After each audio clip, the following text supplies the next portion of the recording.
Hello guys, on this video I'm gonna show you how to use GDB connector with exploit pack so you can debug your exploits while you are actually working on them using GDB. In the future, I think in maybe next month, we're gonna release also an IDA plugin, basically to interact exploit pack and with IDA, because IDA is at this moment my preferred debugger decompiler.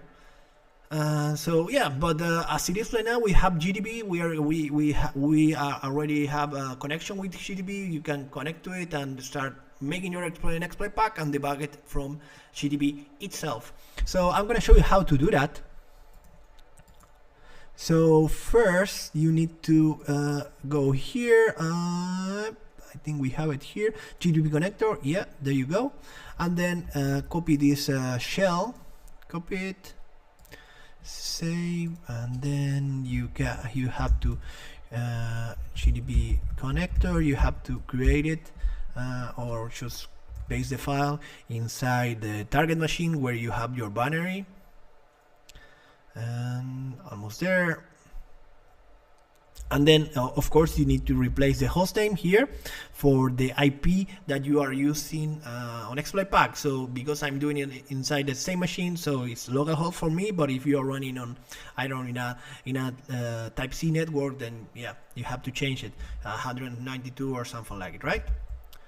Depends on the class of the IP that you want to use. So no, like that, and then choose run to Python GDB connector, and the agent is trying to connect to exploit pack, and it got some message packs. It's just a keep alive, and then you will see that you will have inside exploit pack a new agent connection. It's a remote agent connection. So if we click remote shell, yeah, you will see that you would be able to connect to the shell itself here. I'm already connected to it, so if I do help, and you will see that I'm connected into exploit pack GDB. That of course it also contains we are using some a script. That's all the code that you were seeing while I was pasting the GDB connector into a file.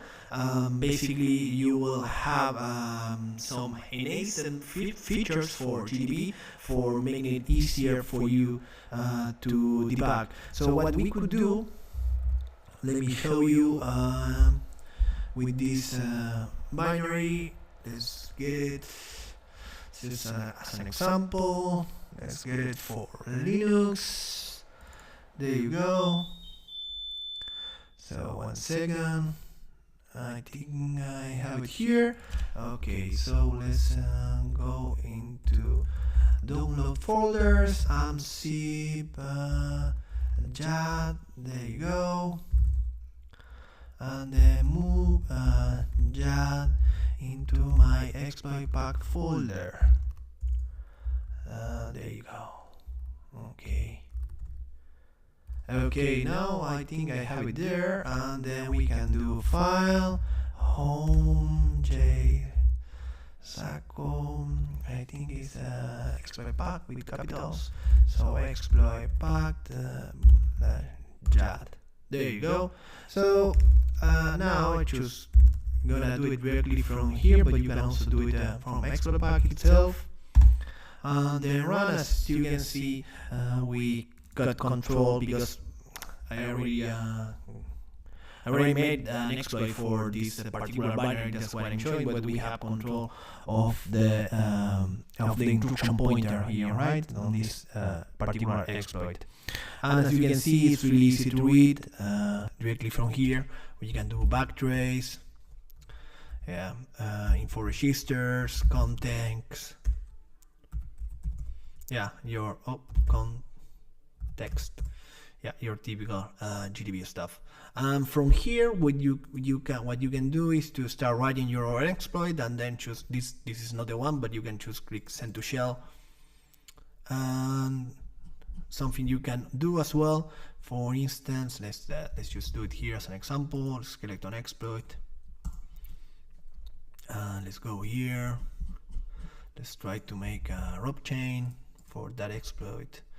Can go rope chain and then exploit pack, and then Jan, and then save.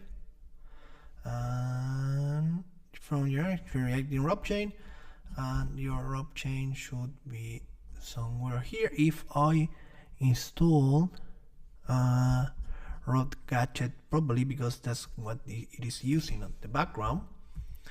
Let's see. Or roper it was using, I don't remember.